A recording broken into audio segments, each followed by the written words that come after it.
which the department has said is the #1 threat to U.S. national security. So in terms of a timeline, I don't have anything to broadcast in terms of how long the TR will stay in theater and how long the AIM will stay in theater. But in terms of your question on, timing of a potential response from Iran, we've moved capabilities into the region that I think it's fair to say have gotten into the headspace of Iran, and will influence their calculation on how and if they choose to respond. We don't want to see that happen, but we have 2 carrier strike groups there, each, with 4 destroyers. That sends a very powerful message of deterrence. And it also sends a message that, we will stand with Israel should we need to come to their defense. But I can't, I don't have a crystal ball to be able to forecast how long they're going to stay there. Only that I can tell you is that we are well postured should we need to come to the defense of Israel. Just one last one. From what I tried to look up, the Secretary of Defense hasn't had a single call with his Lebanese counterpart. I know the Joint Chiefs have spoken to the Lebanese Army Chief, but throughout this and since I guess post October 7th, and that's a key scene of what's going on in the region. Is there a reason? Is that a reflection of what the department thinks of the current government? No, I don't think so. I don't have any calls to announce or read out. I think it's important to remember that the Secretary has calls with different variety of counterparts in the region, and it's not just from the Secretary. It's the interagency that engage their counterparts and at all different levels of government. Just because he hasn't doesn't mean that there aren't ongoing conversations at different levels of government. And as you know, whether it be Israel or Egypt or Qatar or any other country, the Secretary has engaged over time, and recently, I guess it seems recently, but was in CENTCOM a few months ago, and just leave it at that. Great, I'm gonna go Lucas, and then I'll go to the phones. Sabrina, do you support Ukraine's incursion into Russia? So we're supporting Ukraine and what they need on the battlefield right now. As you heard us say time and again, we are getting a better understanding of what the Ukrainians are doing in Kursk. Our policy does allow for them to engage in those counterfires, but we are still supporting Ukraine in what they need on the battlefield, and that is through different presidential drawdown packages. That's not going to change. You said something similar last week, that you're still trying to learn what they're doing. I think it's pretty obvious what they're doing. I think for the whole world, it's obvious what they're doing. Why can't the Pentagon publicly support Ukraine's incursion into Russia? Well, Lucas, to respectfully push back on that, I would say that we have and are supportive of Ukraine broadly. This is... Specifically support this operation. Sure. So, if you'd let me finish. So, when it comes to Kursk, we have an understanding from what President Zelensky laid out that they want to create a buffer zone. We are still working on with Ukraine on how that fits into their strategic objectives on the battlefield itself. When we feel confident that we have a better understanding of how that all knits together, I'm happy to read out more, but right now we're still working and still have some questions, and we're getting that back. And the Secretary is going to engage again with Minister Umerov.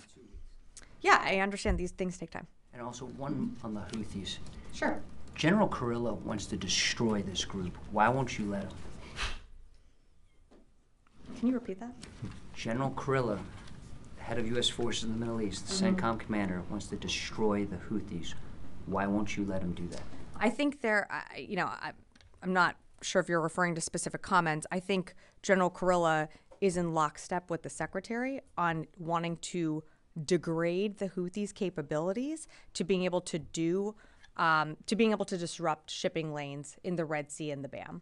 And General Kurilla has done an incredible job of bringing together and leading a coalition of like-minded nations to degrade the Houthis' capabilities. And you're almost seeing them doing that on a daily basis. And it actually has degraded the Houthis' capabilities. Attacks keep happening. We now have an environmental disaster in the making. You said 1 million tons of oil is about to be dumped in the Red Sea. This is a big problem. Yeah, can I just say 1 million, potentially an environmental catastrophe of 1 million barrels of crude oil in the Houthis' backyard. That is an environmental disaster that they're going to have to deal with. And at the end of the day, you tell me what they say on how that gets to their strategic objectives, because I'm not sure that I'm understanding that. I'm going to go to the phones and then happy to come back to the room. Jeff Schogel, Task and Purpose. Hi, I came in late, so I'm really sorry if you've already addressed this. Is the Theodore Roosevelt still in the AOR, meaning there are two carrier groups in the AOR? That's correct, Jeff. There are 2 carriers in the AOR right now. Thank you. Okay, great. Heather, USNI. Hi, just to go on about the suit union and the environmental disaster. So at this point, the Houthis have now created a couple different environmental disasters and sank a couple different ships. You know, in terms of degrading, when you're seeing them being able to do this after all the strikes that the U.S. has done, do you think that the Pentagon has been successful in degrading the Houthis' capabilities?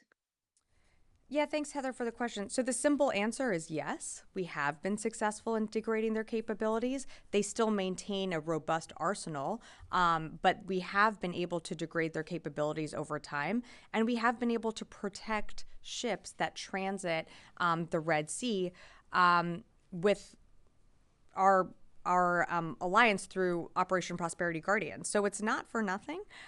We still know that they maintain capabilities, but the fact that we have been able to conduct dynamic strikes to prevent ships from being harmed, to prevent innocent sailors and mariners transiting that region. Yes, they have gotten a few attacks through when it comes to some vessels transiting, but we've also been able to degrade their capabilities, and I think that is due in large part to the leadership of General Kurilla and the coalition that he's built with the secretary as well of Operation Prosperity Guardian. I'll take one more from the phone and then happy to come back in the room. Laura Seligman, Wall Street Journal.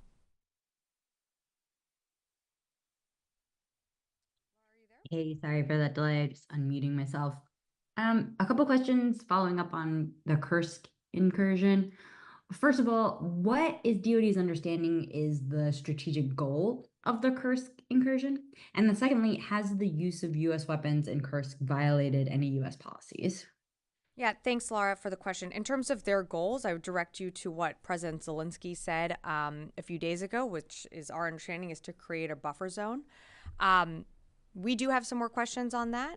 We are trying to understand more on, how that knits into their strategic objectives on the battlefield.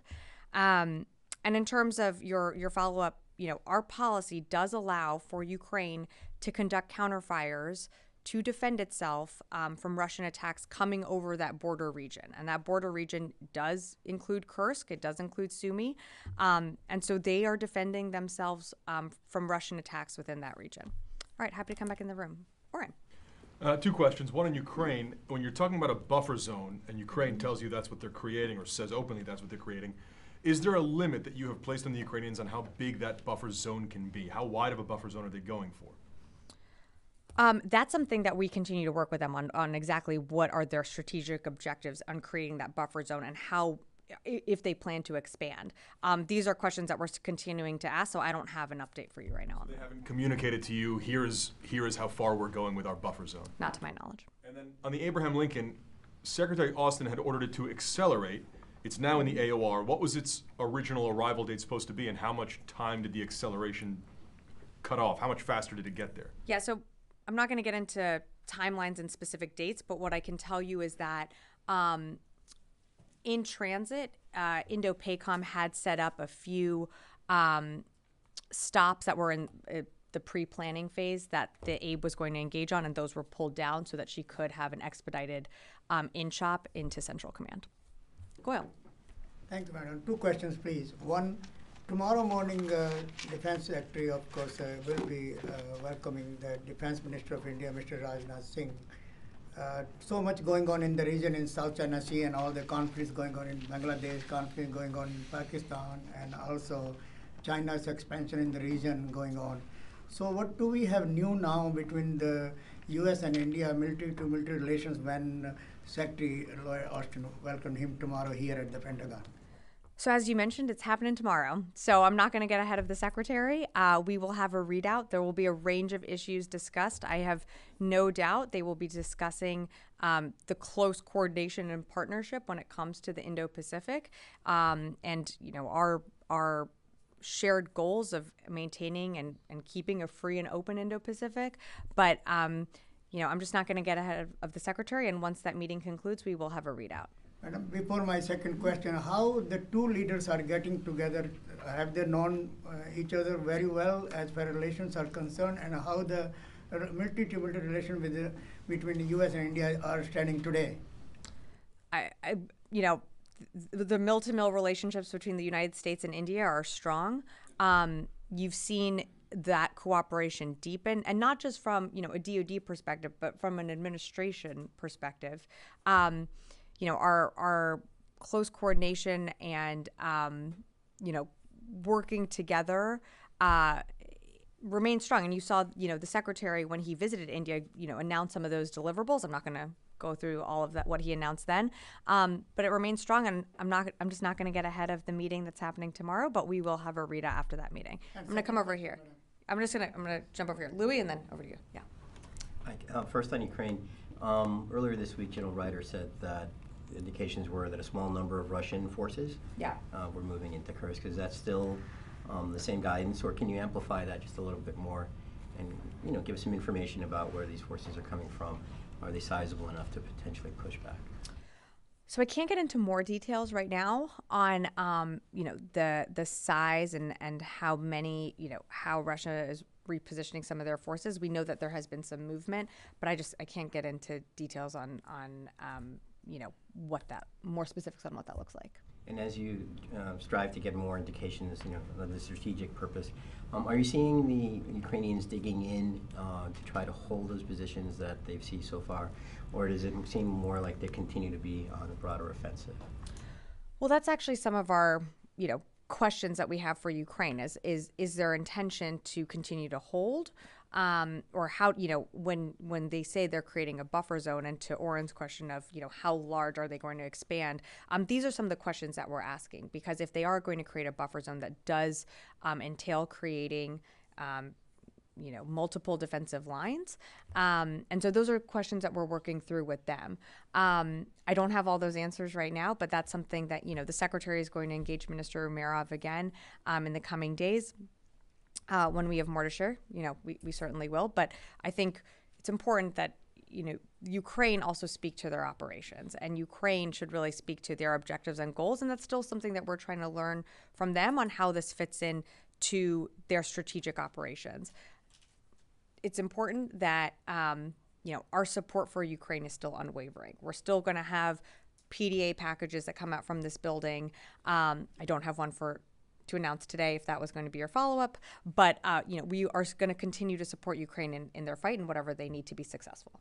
So my follow-up is actually going to be a follow-up to Joseph's point from earlier about preparing, changing the force posture for potential retaliation from Iran. That hasn't happened. It's been almost 3 weeks now. Do you see a correlation between any lack of action there and the new Iranian government essentially trying to determine its path forward? So I can't really speculate on that and the new government that's forming. I think that by surging capabilities into the region, by having 2 carriers in the Central Command or in CENTCOM, by moving destroyers closer to Israel, should they need to be called to the defense of Israel, the announcement of the Georgia as well, having a squadron of F-22s also in the region, I think that gets into the headspace of Iran. And I think that gets into, they see us positioning, should we need to support Israel? I'm sure that gets to their calculation. What that, means for them at the end of the day, that I can't speak to, and their new government, as you mentioned, I can't really speak to that. I can just speak to our movements, and we are messaging that we are there to deter, and that, of course, we are there to protect our forces, and if needed, to come to the defense of Israel. Yes, sir. Thank you very much for the opportunity. Couple of questions. Before that, if you allow me, I have someone to introduce you, Mr. Mughal. Pakistani journalist. We've been in Russia and United Kingdom, reported many political events and other things. Now he's joining us from here. So the question is regarding the top Iraqi official visited this week Pakistan and had meeting with Pakistani military officials. And it's been reported from July that Pakistan and Iraq both comes to an agreement of 1.8 billion US dollars for the 12 units of Mashak training jets. And now they are in talks regarding JF-17 fighter aircraft that China and Pakistan mutually produced. So at the same time, when US is considering its troop withdrawal from Iraq, and Iraqi military is considering to get some Chinese technology from Pakistan, is there any concern from US, or you are aware on this? I don't really have a comment to offer on unfortunately, I don't have a lot to offer on what you're asking right now. What I can tell you is that when it comes to our relationship with Iraq, the HMC conversations are ongoing. We are moving towards a bilateral security agreement. When we have more to announce on that, we certainly will, but I just don't have more for you today on that. So about the USS Abraham Lincoln that just arrived in Middle East with F-35 fleet. So is there also something in the consideration with the US to address your Arab allies security from that, specifically because we are aware that like US and Saudi Arabia both are in talks for defense deal, and Saudi Arabia continuously asking for defense sureties from the US. So in the context of Iran retaliation to Israel, is there something consideration as well for the Saudi context to secure their interest with this placement?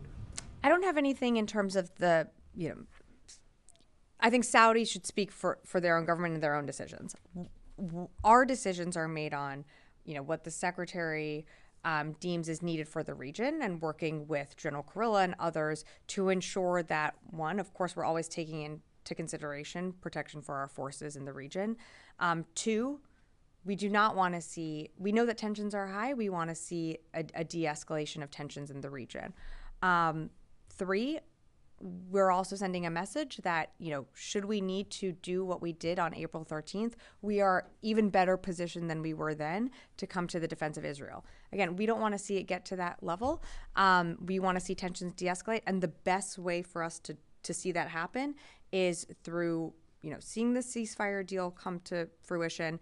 Our teams are working hard over there right now to see that be put into place, and we want to see the hostages come home. Just a little on the high-level military commission you in the Iraq. So with the ongoing possible Iranian retaliation, is there any changing about the U.S. troop withdrawal talks or something that was in process, something in consideration? The HMC conversations and dialogues continue. I'm not going to speculate on what a future attack could do to those conversations. Yes. Yeah, thanks so much. A few days ago, General Reuters said that if we see any real threats from ISIS based in Afghanistan, we will take an action.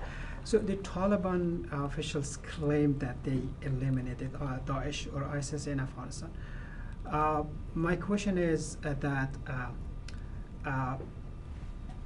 the Taliban a partner with the Pentagon or with the U.S. government in terms of fighting Daesh or ISIS?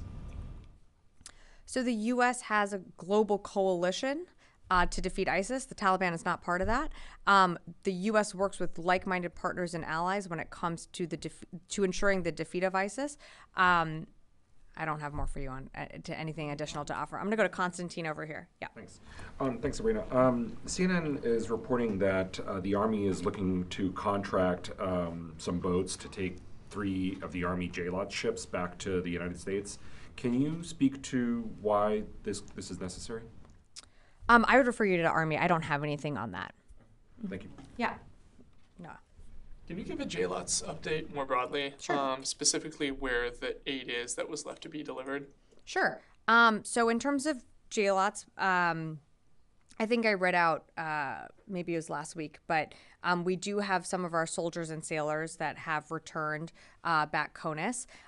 We still have about 6 million pounds of aid that remains on the Cape Trinity. The Cape Trinity just recently left Cyprus and is moving towards Ashdod. We're hoping within the next couple days you're going to see aid roll off the Cape Trinity, and then when that happens, the Cape Trinity would be redeployed. But that's our latest update. Jim. Back to Ukraine. So have you guys seen that the Russians, are they pulling folks out of the Donbas? Because that offensive is still going on. And is the Kursk operation having any effect at all on the Donbas? So, in terms of where Russians are repositioning some of their troops from, I can't really speak to that. We know that there has been some movement, but, really that's not for us to speak to. I think when it comes to your second question, it remains to be seen how Kursk impacts the East. That's something that, we're still trying to get a better understanding from the Ukrainians on the long-term goals in the region or in that area, and also understanding how that fits into their strategic operation. So, that's still something that we're working through, and I just don't have that answer for you on how that impacts the East just yet, because I don't think we know. Is that one of the things that the Secretary is asking his counterpart? I won't go beyond the readout, but you can believe that the Secretary is asking a lot of questions. Yes, one here, and then I'll go to Liz. Thank you very much, Sabrina. Russian President Vladimir Putin has visited Chechnya after 13 years. How do you see this visit, especially in context of Ukraine advancing into Russian territory? Is it a backstep of Russia, or is it a victory of US-led Western Bloc military strategy that Chechnyan group has been supporting Russian army? So President Vladimir Putin has visited it after 13 years. So is Russia on the back foot right now? I think you're seeing Russia continue to recruit and amass a force. And, they have that ability to do that. I can't really speak to this visit. I'm sorry, I just don't know enough about it to really comment on it. But what I can tell you is what we're doing. And what we're doing is supporting Ukraine, and you have the Secretary leading the Ukraine Defense Contact Group almost monthly. You have 50 nations coming together to support Ukraine. So that stands in contrast to some of the friends that Russia is turning to when it comes to procuring either security assistance or, whatever it might be. That stands in strong contrast to, the 50 countries and like-minded nations that are supporting Ukraine every single day in their battlefield needs. Liz, last one. Thanks, Sabrina. We have Liz and Lucas in the room today. Yeah, okay. tag team. With questions. Moving back to the Houthis, why does the U.S. not have a larger presence in the Red Sea and Gulf of Aden? Because the Houthis are still having successful attacks. So I wouldn't say that we don't have a presence. We still maintain a presence in the region. And it doesn't, just because the United States might not have a destroyer in the Red Sea, doesn't mean that we don't have other partners operating there that are either part of Operation Prosperity Guardian or operating on their own. So I think it's important to remember that this is a global coalition and it is a global problem. And it's not just the United States that is there to defend shipping lanes and to ensure freedom of navigation. It is on all of us. And that's what you're seeing, other countries come to the rescue and support of crews who, were hit by the Houthis, earlier this morning. Another country's ship helped rescue that crew. So the United States will always adjust its force posture there. But just because we don't necessarily have a presence in that specific strait doesn't mean that one of our partners or allies doesn't. Just a quick follow-up.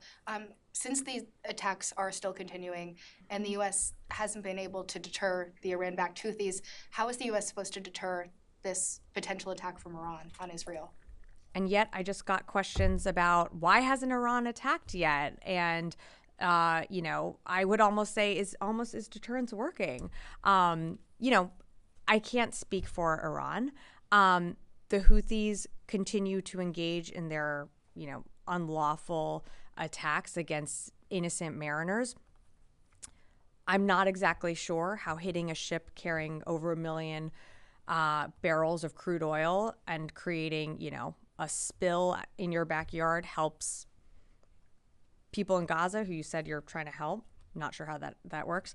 Also, I think this vessel was leaving from Iraq and was a Greek flag ship. So again, not sure how that plays into your broader strategic objectives. And then, on top of that, what does that accomplish? You sunk a ship in your backyard and now you have potentially an environmental disaster. we're going to continue to hold the Houthis accountable. You see us do that. CENTCOM puts out, pretty regular updates on when we engage. Our commitment is there through Operation Prosperity Guardian. We're going to continue to engage where appropriate. And then, of course, when it comes to Iran, we have 2 carriers in the region. We have a squadron of F-22s. I think that sends a really powerful message, but I can't get into more than that. Yes. I just want to follow up on that question. Why not strike the launchers? I mean, at the end of the day, it's driven so much global trade out. There's going to be extra costs that are going to be reflected in the economy over this. At what point do you need to escalate strikes on the missile launchers themselves to try to establish perhaps a little bit more deterrence, a little bit more order to the questions that have been kind of going around on that? You're talking about Houthis? Correct. We have struck missile launchers.